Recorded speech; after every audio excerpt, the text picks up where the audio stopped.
because that shows me that the Sheriff's Department is not working, or let's say the executives of the Sheriff's Department is not working with the cities.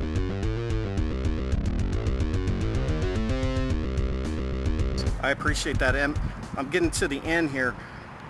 We've been having up here in the high desert a problem with AB 109ers. What's your position on AB 109? Well, AB 109 was very bad in the beginning. I actually wrote a white paper on AB 109 whenever it was coming out, and it was to the cost of what it was going to cost the local governments.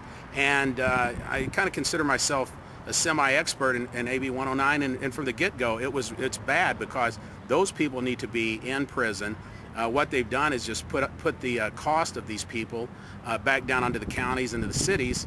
And what I would ask is our local legislators to help me fight for this. And I would be vocal about AB 109 as the sheriff. I would be out there vocal about it and doing everything and anything I can do to get these people back up into prison. All right, my final question, sir. CCW'S in the county, what's your position on the Second Amendment and CCW'S, real quick, sir? If you're not mentally ill and you're not a felon, you should get a CCW. There should not be any politics played in that.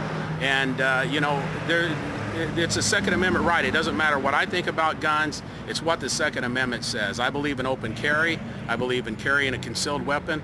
And I believe that right now we have like 3,000 issued in a county of 2 million. I hope in my first year we can at least have 100,000 CCWs issued. And doing right now, with the Second Amendment and all the gun grabbing, do you think the current Sheriff McMahon will be confiscating weapons at all? Do you know? Well, what's your opinion we got information here last week that he has a list of people that have registered guns, and that they have somehow obtained information of who's mentally ill on that. What? Yeah, and what they're going to do is they have the intention of going out and asking people for those guns back. They can't get a search warrant due to the fact the list has some kind of problem with it, but they are going to go out and ask people. And I totally disagree with this. I don't think a mentally ill person should own a gun, but first of all, we need to figure out who's determining if they're mentally ill. And, did this happen 5 years ago, their mental illness, or did it happen 2 days ago? Right. So, I've got a question about what he's doing to start taking guns from people. I definitely disagree with people grabbing people's guns on some list that we're not really sure about. And he should be telling the public if he's going to do this, because I heard about it. And it's that's disappointing. I'm gonna have to hit the Sheriff's Department up. Hey, I know you guys are monitoring my site, so send me an email. I want to get your side of the story, all right?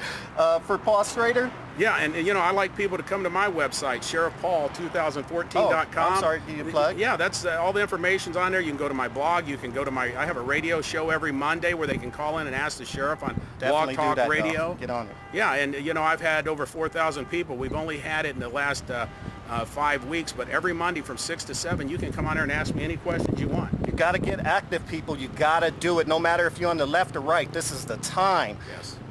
I'm James Roberts, the Truth Teller. Remember this, it doesn't matter if you drink tea or coffee, just don't drink the Kool-Aid. Peace.